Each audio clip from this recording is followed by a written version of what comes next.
மனுஷன் எல்லாரும் பல்சையும் பிடிச்சிட்டான். இன்னும் என்னென்ன ஆட்டம் ஆட போறானோ. சம்மர் வந்தாச்சு.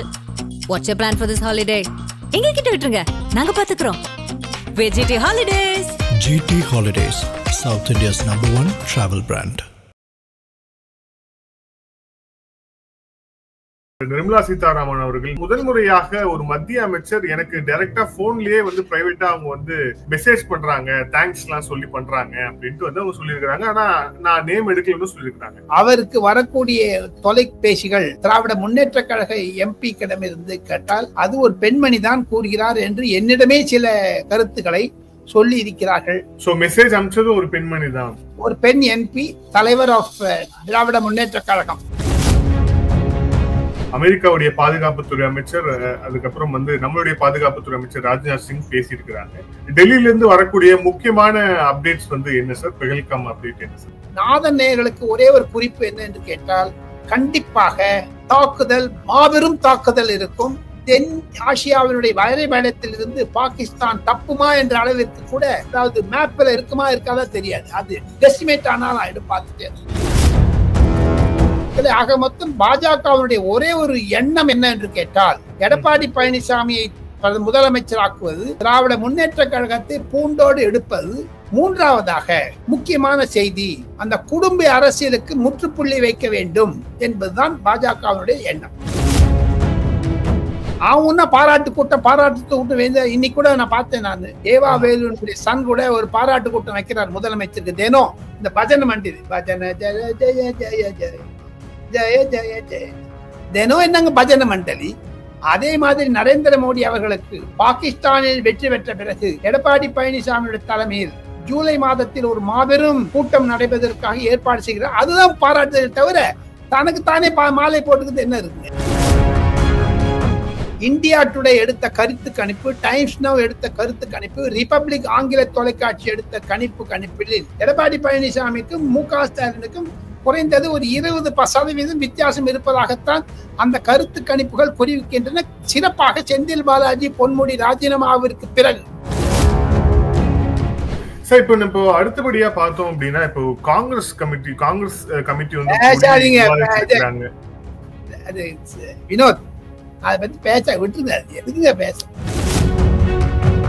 பாகிஸ்தான் முன்னிலையில் வைத்து கேஷ் சென்சஸை வச்சுட்டு நரேந்திர மோடி இந்த ஒரு வாதத்தில் செய்திருக்கக்கூடிய அரசியல் என்பதை சிலர் புரிந்து கொள்வதற்கு நம்ம ஒரு 400 பக்கம் 500 பக்கத்துக்கு ஒரு PhD பண்ணலாங்க.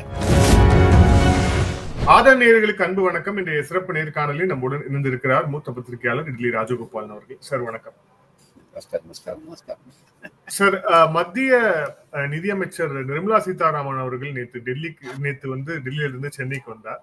அப்போ அந்த செய்தியாளர் சந்திப்புல ரொம்ப முக்கியமான ஒரு விஷயத்தை கோடிட்டு காமிச்சார். இது தொடர்ச்சியாக நீங்க பேசிட்டு இருந்த ஒரு விஷயம். குறிப்பாக திமுகவினர் நிறைய திரைமறைவில் நிறைய பேசிட்டு இருக்கிறாங்க, நிறைய பாஜக அமைச்சர்களோட நிறைய தொடர்பு இருக்காங்க, நீங்க தொடர்ச்சியா சொல்லிட்டே இருந்தீங்க. அதை முதல் முறையாக ஒரு மத்திய அமைச்சர் எனக்கு டைரக்டா போன்லயே பிரைவேட்டா அவங்க மெசேஜ் பண்றாங்க, தேங்க்ஸ் எல்லாம் சொல்லி பண்றாங்க அப்படின்ட்டு அவங்க சொல்லியிருக்காங்க. ஆனா நான் நேம் எடுக்கலன்னு சொல்லியிருக்காங்க. இதை எப்படி பாக்குறீங்க சார்? ஆதன் தமிழ் நேயர்களுக்கு, வினோத் நேயர்களுக்கெல்லாம் என்னுடைய காலை வணக்கங்களை தெரிவித்துக் கொண்டு, நிர்மலா சீதாராமன் ஒரு பெண்மணி, நிதி அமைச்சர், மத்திய அரசாங்கத்தில் நரேந்திர மோடி அரசாங்கத்தில் நிதி அமைச்சகத்தை வைத்திருக்கிறார். அவருக்கு வரக்கூடிய தொலைபேசிகள் திராவிட முன்னேற்ற கழக MP கிடமிருந்து கேட்டால் அது ஒரு பெண்மணி தான் கூறுகிறார் என்று என்னிடமே சில கருத்துக்களை சொல்லி இருக்கிறார்கள். ஆக அது பெண்மணி தான் சொல்ல நினைக்கலாம். சோ மெசேஜ் அனுப்பிச்சது ஒரு பெண்மணி தான் அப்படின்ட்டு, ஒரு பெண் MP, தலைவர் ஆஃப் திராவிட முன்னேற்ற கழகம் MP. அதுக்காக ஸ்பெஷலா உங்களுக்கு ஞாபகம் இருக்கும், தூத்துக்குடிக்கு போனாங்க இந்த அம்மா. ஞாபகம் இருக்குல்ல உங்களுக்கு? அந்த மழை வெள்ள பாதிப்பு வந்தப்போ நேரடியாக தூத்துக்குடிக்கு நிர்மலா சீதாராமன் சென்றார். அதுவே போதாத வரைக்கும் பர்த்டே கிரீட்டிங்ஸ்னா தடால்னு அமித்ஷா கிரீட் பண்றாரு, நரேந்திர மோடி கிரீட் பண்றாங்க, சபாநாயகர் கிரீட் பண்றாங்க, இங்க அடிக்கலாம் வராங்க. இது என்ன நடக்குதுன்னு தெரியலீங்க. திமுக உள்ள என்ன நடக்குதுன்னு தெரியல. அதான் சோ கனிமொழியோடு பாஜக தலைமை காட்டக்கூடிய அந்த நெருக்கம் அப்படிங்கிறது ஸ்டாலினுக்கு நல்லதா சார்? அதெல்லாம் நம்ம அரசியலுங்க, அதெல்லாம் விடாதீங்க. என்ன பிளட் இஸ் திக்கர் தென் வாட்டர். எதோ இருந்தாலும் கடைசியில அண்ணன் தம்பி எல்லாம் ஒன்னாயிடுவாங்க. அக்கா தங்க அண்ணன் தம்பி. பாஜகவினுடைய தலைமைக்கு ஒரு உதாரணத்தை சொல்லுகிறேன். ஆதன் நேயர்கள் மூலமாக இது ஒரு சிறப்பு செய்தியாக எடுத்துக்கொள்ள வேண்டும். தமிழகத்தில் திராவிட முன்னேற்ற கழக அரசாங்கத்திலும் கட்சியிலும் குடும்பத்திலும் ஆக 3 பிரிவுகளில் என்ன நடக்கிறது என்பது பாஜகவுடைய தலைமைக்கு இந்த பெண் எம்பி மூலமாக நிறைய விஷயம் தெரியும். அதையும் தவிர சரத்பவாருடைய மகள் சுப்ரியா சூலேக்கும் இந்த விஷயங்கள் எல்லாம் அடிக்கடி SMS மூலமாக வாட்ஸ்அப் மூலமாக தெரிவிக்கப்படுகிறது. தங்களுடைய ஆதங்கங்களை உதாரணத்துக்கு சொல்றேன் வினோத், என்கிட்ட சில விஷயத்தை என் பையன் சொல்லணும்னு சொன்னான்னு வச்சுங்க, அவன் ஒரு சில அடாப்ட் பண்ணுவான் சில மெத்தட். சப்போஸ் நீங்க உங்க அப்பாட்டு சொல்ற போற விஷயம் இல்ல உங்க அம்மாட்டு சொல்ல போற விஷயம்னா அதுக்கு ஒரு சில ஸ்பெஷல் கேட்டகரிஸ் இருக்கு. அதே மாதிரி நிர்மலா சீதாராமன் நேற்று போட்டு பானையை உடைச்சிட்டாங்க அப்படியே டப்புன்னு. அது திமுகவில் குழப்பத்தை ஏற்படுத்தும் கண்டிப்பாக. சார் இப்ப இன்னொரு விஷயமா பார்த்தோம் அப்படின்னா, இப்போ நம்ம போன வீடியோல பெஹல்காம் பத்தி பேசியிருந்தோம். அதுல அடுத்தடுத்த விஷயங்கள் நடந்து கொண்டே இருக்கிறது. ரொம்ப ரீசெண்டா அமெரிக்காவுடைய பாதுகாப்புத்துறை அமைச்சர், அதுக்கப்புறம் நம்மளுடைய பாதுகாப்புத்துறை அமைச்சர் ராஜ்நாத் சிங் பேசியிருக்கிறாங்க. அதுக்கு தொடர்ச்சியாக மீட்டிங்ஸும் நடந்தபடி இருக்கு. அதே மாதிரி போர் ஒத்திகைக்கான விஷயங்களும் யூபி உள்ளிட்ட பல்வேறு இடங்களில் நடந்து கொண்டே இருக்கிறது. டெல்லியில இருந்து வரக்கூடிய முக்கியமான அப்டேட்ஸ் என்ன சார்? பெஹல்காம் அப்டேட் என்ன சார்? அப்டேட்ஸ் கவர்மெண்ட் சீரியஸா இருக்காங்க. கவர்மெண்ட் அரசியல் ரீதியாக முப்படை தலைவர்களுக்கு ஒரு அதிகாரத்தை கொடுத்து விட்டார்கள். அரசியல் தலைமை என்பது இந்தியா முழுக்க சுத்துறாரு. நேற்று 3 ஸ்டேட்ஸ் போயிட்டு வந்தார் பிரைம் மினிஸ்டர். என்னங்க இது? இந்தியா ஒரு பதட்ட நிலையில் இருக்கிறது. பிரதமரோ வேவ்ஸ் மாநாடை மும்பையிலும் அமராவதி திறக்கிறேன் கேபிட்டல் என்றும் விழிஞம் ஏர்போர்ட் இது போர்ட் ட்ரஸ்ட பண்ணணும்ட்டு 3த்துக்கும் போயிட்டாரு. அங்க சொல்றாரு பாத்தீங்கன்னா சசி தரூரும் பின்னாரை விஜயனும் நரேந்திர மோடியும் ஒரே மேடையில் இருப்பது சில பேருக்கு தூக்கம் வராதுன்னு சொல்லி ராகுல் காந்தி மனதில் வைத்துக் கொண்டு ஆக மொத்தம் அவர் அதிகாரிகளுக்கும் இராணுவ படை முப்படை தளபதிகளுக்கும் அனுமதி கொடுத்த பிறகு என்ன ஒன்னா பண்ணீங்கன்னு. ஆனா இதுல பாருங்க வரக்கூடிய விஷயம் என்னன்னு கேட்டீங்கன்னா, ரஷ்யாவுக்கு போக வேண்டிய 9ஆம் தேதி ராஜ்நாத் சிங் அதை கேன்சல் பண்ணிட்டாரு. சிம்லாக்கு போக வேண்டியதா president of India Draupadi Murmu அதை கேன்சல் பண்ணிட்டாங்க. நரேந்திர மோடி 15, 16, 17 கொரேஷியா எல்லாம் போறாரு, சவுத் அமெரிக்காக்கெல்லாம். அதுக்கெல்லாம் நடக்கும் ஒன்னும் அவருக்கு போயிட்டு போறாரு. ஆக மொத்தம் இது 8, 9, 10 தேதிகளில் இந்த ராணுவ தாக்குதல் நடக்கலாமா என்று ஒரு யோசனைகள் டெல்லியில் பரவலாக பேசுகிறார்கள். எது இருப்பினும் இந்த ரகசியத்தை chief of defence staff, chief of army staff, chief of naval staff, chief of air staff இந்த 3 தவிர வேற யாருக்குமே தெரியாது, இன்க்ளூடிங் சில டாப் பாலிட்டிஷியன்ஸ். இல்லாம நட்டா நம்ம ஊர்ல இருப்பாருங்களா சார்? அந்த கேபினட் கமிட்டி ஆன் செக்யூரிட்டியில இருக்கக்கூடிய மேடம் எப்படி வருவாங்க இங்க? இப்போ நிர்மலா சீதாராமன் சென்னையில நிருபர்களுடன் ரொம்ப ஜாலியா பேசிட்டு இருந்தாங்களே. நான் அந்த வீடியோ முழுக்க பார்த்தேன். நான் ஒரு கேமரா ஆஃப் பண்ணிட்டாரு, ஒரு எல்லாமே ஒரு திமுகவினுடைய வீடியோ கிராஃபர்ஸ் நிறைய பேர் இருந்த மாதிரி ஒரு கோபத்துல இருந்து பேசினது நான் பார்த்தேன் நான். ஸோ இதெல்லாம் அவங்க எப்படி இருப்பாங்க சென்னையில?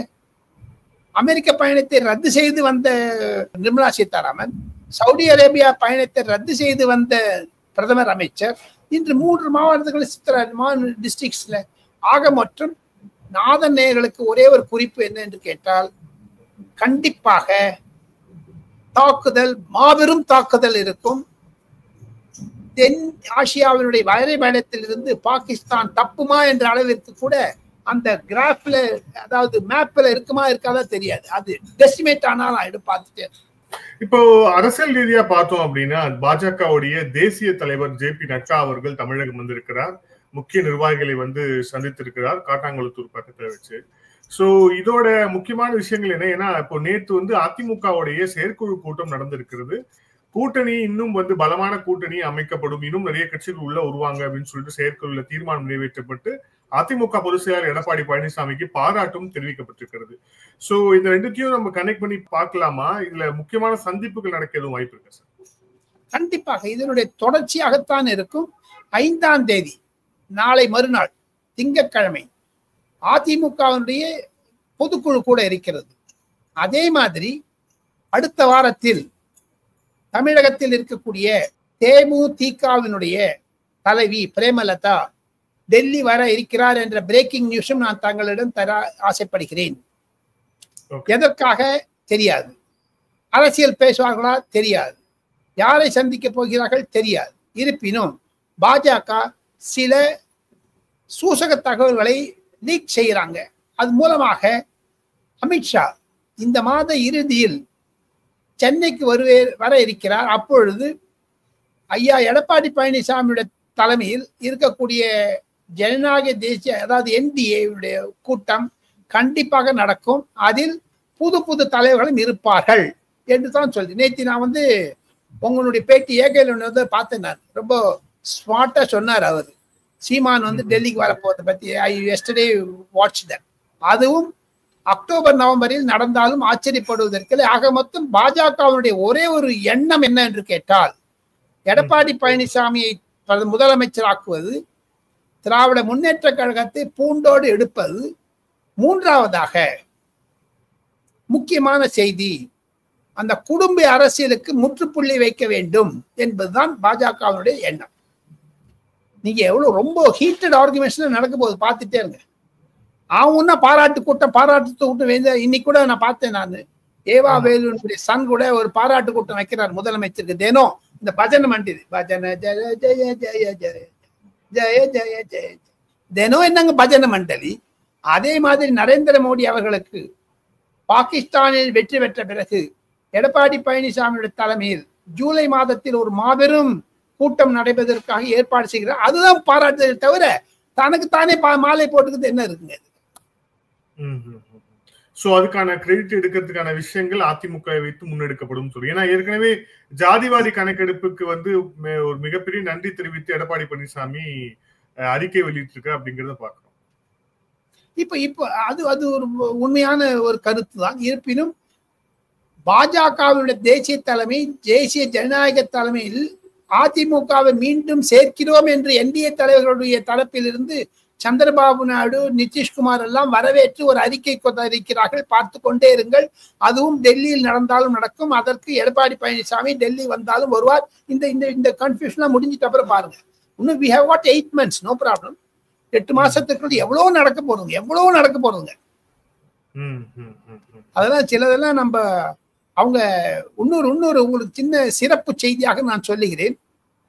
சில ஆங்கில ஊடகங்கள் தனிப்பட்ட முறையில் அவர்கள் மாதம் கணக்கெடுக்க, அதாவது செஃபாலஜிஸ்ட் எல்லாம் நேஷன் மூடை பத்தி தமிழ்நாடு மூடு எப்படி இருக்குன்னு பார்த்தேன். இந்த முறை அதிமுக, பாஜக, எடப்பாடி பழனிசாமி, அமித்ஷா சேர்ந்த பிறகு, 2 அமைச்சர்கள் ராஜினாமா செய்த பிறகு, மாபெரும் மூக்கொடைப்பு திராவிட முன்னேற்ற கழகத்திற்கு வந்த பிறகு, இந்தியா டுடே எடுத்த கருத்து கணிப்பு, டைம்ஸ் நவ் எடுத்த கருத்து கணிப்பு, ரிபப்ளிக் ஆங்கில தொலைக்காட்சி எடுத்த கணிப்பில் திராவிட முன்னேற்ற கழகம் 28 முதல் 29% குறைஞ்சிடுச்சுங்க முன்னை விட. அந்த 28% மேல ஏறிச்சு. உண்மையாக சொல்ல போனால் எடப்பாடி பழனிசாமி அவர்களுக்கு 55% மட்டும் எல்லாம் சேர்ந்து வரத்துக்கு ஏற்பாடு ஆயிடுச்சு. இங்க ADMK இஸ் ஒன்லி அட் 28-29. இந்த கேப் எவ்வளவு இருக்கு பாருங்க. டிஎம்கே எடப்பாடி பழனிசாமிக்கும் MK ஸ்டாலினுக்கும் குறைந்தது ஒரு 20% வித்தியாசம் இருப்பதாகத்தான் அந்த கருத்து கணிப்புகள் குறிக்கின்றன. சிறப்பாக செந்தில் பாலாஜி, பொன்முடி ராஜினாமாவிற்கு பிறகு.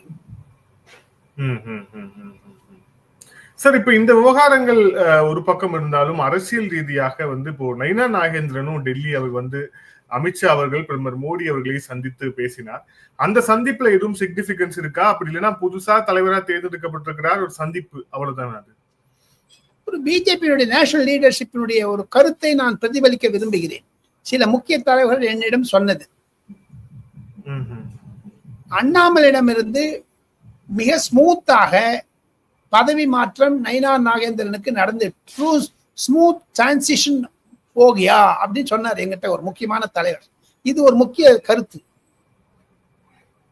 பதட்ட நிலையில் இருந்தாலும் கண்டிப்பாக அதிமுக பாஜக உறவினரே ஒரு சென்னையில் நயினா நாகேந்திரன் வந்த பிறகு அந்த ஒரு வாரம் 10 நாளுக்குள்ள ஸ்மூத்தா வந்துருச்சு பாருங்க. அதுக்கு அவருக்கு பக்க பலமாக இருப்பதற்காகத்தான் நேற்று வெள்ளிக்கிழமை நிர்மலா சீதாராமன் சென்னை வந்தது.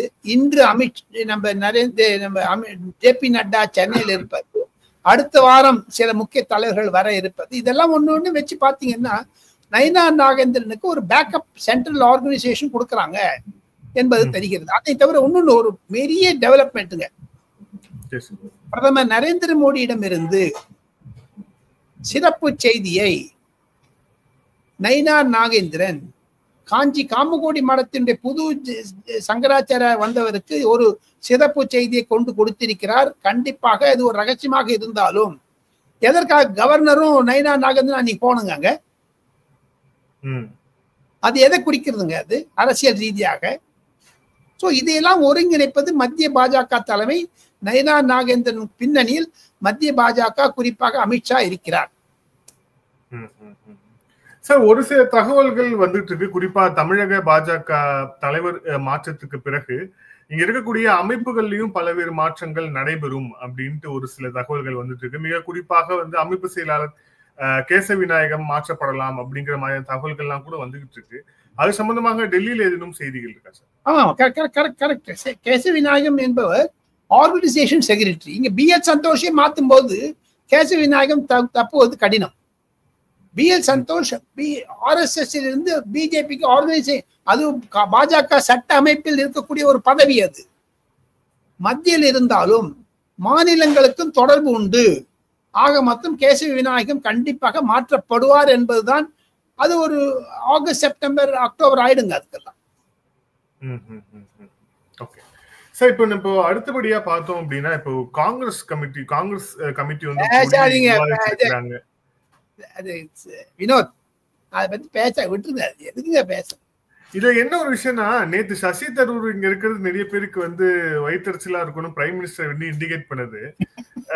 அது வந்து எதை சீண்டி இருக்கிறார் அவர்? குறிப்பாக வந்து பினராயி விஜயனும் இருந்தாரு, அதானியும் இருந்தார் அதே மேடையில வந்து பிரதமர் நரேந்திர மோடியுடைய சூசக தகவல் என்ன என்று கேட்டால், அதானியும் பிரதமரும் இருந்த போட்டோ பெறுது காங்கிரஸ்காரர்கள் யூஸ் பண்ணா கூட அதை நியூட்ரலைஸ் பண்ணுவதற்கு, சரி சமம் பார்ப்பதற்கு எங்க நரேந்திர மோடி வந்து 13 வருஷம் சீஃப் மினிஸ்டரா இருந்தாங்க, 10 வருஷம் பிரைம் மினிஸ்டர், 11 வருஷம் பிரைம் மினிஸ்டரா இருந்துட்டாருங்க.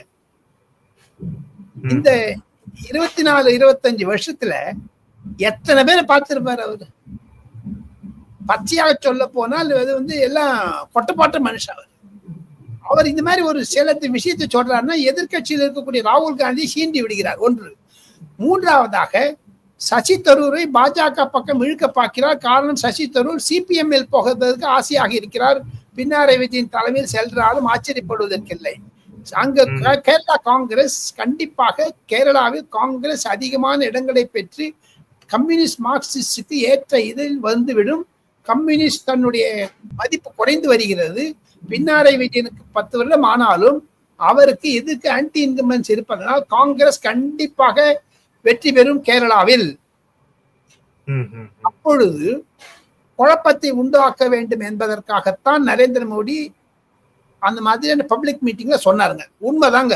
ஆனாலும் நேற்று காங்கிரஸ் ஒர்க்கிங் கமிட்டி கூட்டம் நடந்தது. அதில் பல தலைவர்கள் வரவில்லை. மனிஷ் திவாரி, ஆனந்த் சர்மா மற்றும் பலவர்கள், நிறைய பேர் வரவில்லை. ஒர்க்கிங் கமிட்டி போட்டதுக்கு காரணம் சென்சஸ் பண்ணிட்டு நாங்க தான் பண்ணோம் காமிச்சுக்கிறதுக்காகவும் பாகிஸ்தானை அட்டாக் பண்ணுன்னு சொல்லி ஒரு தீர்மானம் போட்டாங்க. நாளைக்கு டெல்லி கவர்மெண்ட் வந்து அட்டாக் பண்ணிடுச்சுன்னா எங்களாலதான் அட்டாக் பண்ண குதிப்பார் ராகுல் காந்தி. மெயின் காரணம் என்னன்னு கேட்டீங்கன்னா, இந்த காஸ்ட் சென்சஸ் வந்ததுல காங்கிரஸுக்கு மூடி பிடிங்கிடுச்சுங்க. வட இந்தியாவில் பீகார், உத்தரப்பிரதேசம், ராஜஸ்தான் போன்ற ஹிந்தி பெல்ட், கவு பெல்ட்னு சொல்றாங்க பாருங்க, அந்த இடத்துல வினோத் காங்கிரஸுக்கு ஒரு சரியான சாட்டை அடி கொடுத்தாருங்க, சவுக்கடி கொடுத்தாருங்க நரேந்திர மோடி. அதற்கு விளக்கமாக சொல்லி நாம் இந்த பேட்டியை முடித்துக் கொள்ளலாம் என்று நினைக்கிறேன். காரணம் என்ன என்று கேட்டால், கேஷ் சென்சஸ்ல லாஸ்ட்ல ஒரு காலம் வரப்போகுதுங்க, கேஸ்ட் நெட். ஓகே.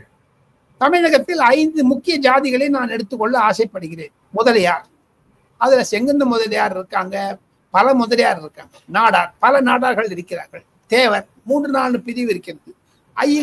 பிராமணர்கள், ஐயர், ஐயங்கார், வடகலை, தெங்கலை, தென்மா, வடமா, இது மாதிரிலாம் இந்த காஸ்ட் எல்லாம் பண்ற மாதிரி தேவேந்திர குலர் ஒரு வேளாளர்கள் இருக்கிற அதுல 2-3 பிரிவு இருக்கிற மாதிரி குறைந்தது 6500 பிரிவுகள் இந்திய ஜாதியில் இருக்கின்றன என்பதை உணர்த்துவதற்காகவும் மிக மிக துண்ணிப்பாக பாருங்க, ஆதார் கார்டையும் இந்த சென்சஸையும் இணைக்க போறாங்க.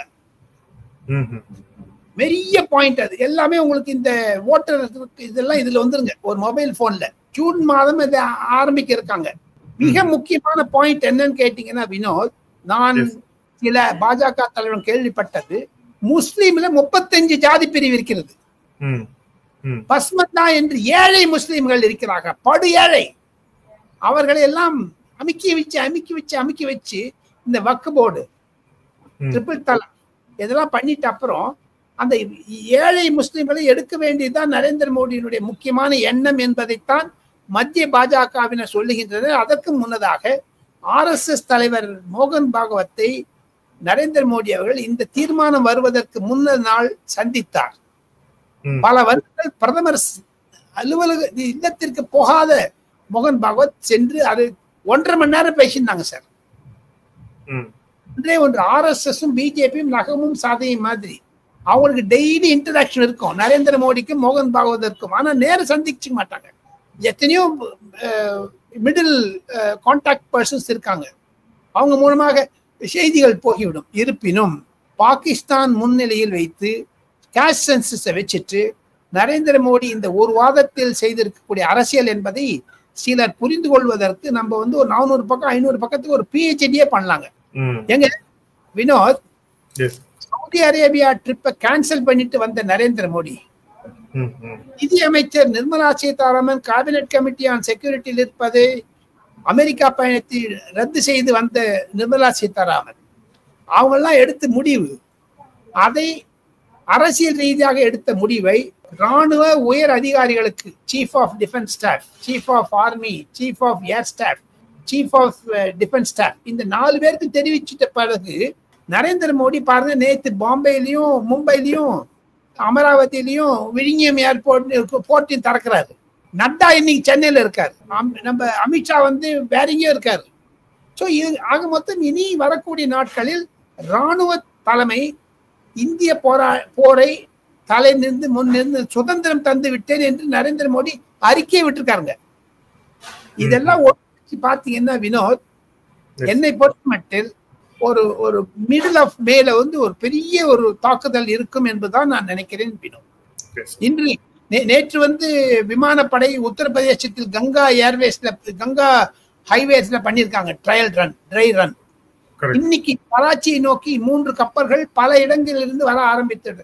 ஒரு கப்பல் ஒரு குறிப்பிட்ட இடத்திலிருந்து இன்னொரு குறிப்பிட்ட இடம் போனா பல நாட்கள் ஆகும் வினோத். இது இப்படி கிடையாது, அது நகரத்துக்கே ஒரு 10 hours ஆகும், என்ஜின் ஆன் பண்றதுக்கு ஒரு 4 மணி நேரம் ஆகும். இந்த பின்னெல்லாம் வைத்துக் கொண்டு பார்த்தால் கண்டிப்பாக இந்தியா வெல்லும், இந்தியாவினுடைய ஒரு ஆளுமை உலகத்திற்கு தெரியும் என்பதுதான் நரேந்திர மோடின்னு கணிப்பு. இல்லாம நீங்களும் பேசலாம், நரேந்திர மோடி ஹாயா வெளில போயிடாது எப்படிங்க அது. நன்றி சார், பல்வேறு கேள்வி. Thank you sir, thank you so much.